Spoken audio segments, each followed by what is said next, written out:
പലപ്പോഴും സിനിമാ മന്ത്രിയായിരിക്കെ നടത്തിയ ചില പ്രഖ്യാപനങ്ങളൊക്കെ തന്നെ ട്രോളുകളായിട്ടും തമാശ രൂപേണയൊക്കെ ആളുകൾ വിമർശിച്ചിട്ടുണ്ട്. അതിന് ആ ഒരു സ്പിരിറ്റിൽ തന്നെയാണ് എടുക്കാൻ പറ്റിയത്. എപ്പോഴെങ്കിലും മനസ്സ് വേദനിച്ചിട്ടുണ്ടോ? അതൊക്കെ തമാശല്ലേ. നമ്മൾ പദം വന്ന രാഷ്ട്രീയ പ്രവർത്തകരല്ലേ. കാമ്പസുകളിൽ നമ്മൾക്ക് എപ്പോഴും അനുകൂലമായ കയ്യടി മാത്രമല്ലല്ലോ, വിമർശനത്തിൻ്റെ ശരമുണ്ടാകും. നമ്മളെ ഇഷ്ടപ്പെടുന്ന ആളുകൾ തന്നെ മുഖത്ത് നോക്കി പോരെ അത് ശരിയല്ല എന്ന് പറയും.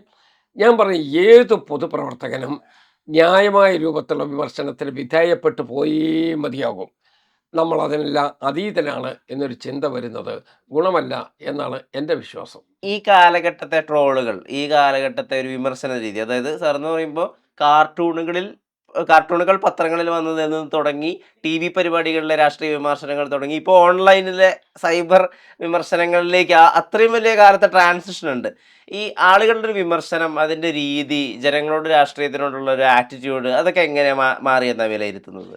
യഥാർത്ഥത്തിൽ പൊതുസമൂഹം എന്ന് പറയുന്ന ആരാ? നമുക്കനുകൂലമായി മംഗളപത്രം എഴുതുന്നവർ മാത്രമാണോ പൊതുസമൂഹം? അല്ല. അല്ല. വ്യത്യസ്തമായ ആളുകളുണ്ട്. നമ്മളെ വിമർശിക്കുന്നവരുണ്ട്.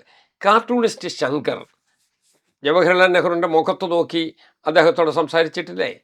അദ്ദേഹത്തിൻ്റെ കാർട്ടൂണുകൾ അത് ആർട്ടിസ്റ്റ് ശങ്കറിൻ്റെ വരകൾ കൊണ്ട് ചിത്രീകരിച്ചിട്ടില്ലേ? എന്തെങ്കിലും ഒരു കാലത്ത് ജവഹർലാൽ നെഹ്റു പൊട്ടിത്തെറിച്ചിട്ടുണ്ടോ? ഇന്ദിരാഗാന്ധിയുടെ ഗസ്റ്റ് ആയിരുന്നു അദ്ദേഹം. അതെ. അതെ. അപ്പോൾ ഞാൻ പറയുന്നു, അതേ പാതയിൽ വരുന്ന ആളുകളാണ് ഞങ്ങൾ. നമുക്കൊന്നും അദ്ദേഹത്തോളം എത്തുന്നതിനെക്കുറിച്ച് ചിന്തിക്കുക പോലും സാധ്യമല്ല. പക്ഷേ അങ്ങ് ആകാശത്തുള്ളൊരു ശുക്രനക്ഷത്രം പോലെ ഞങ്ങൾ അതിനെയൊക്കെ മാതൃകയാക്കി എടുക്കുകയാണ്. ആ മാതൃകയുടെ അടിസ്ഥാനത്തിൽ ഈ വിമർശനമൊന്നും പ്രശ്നമേ അല്ല.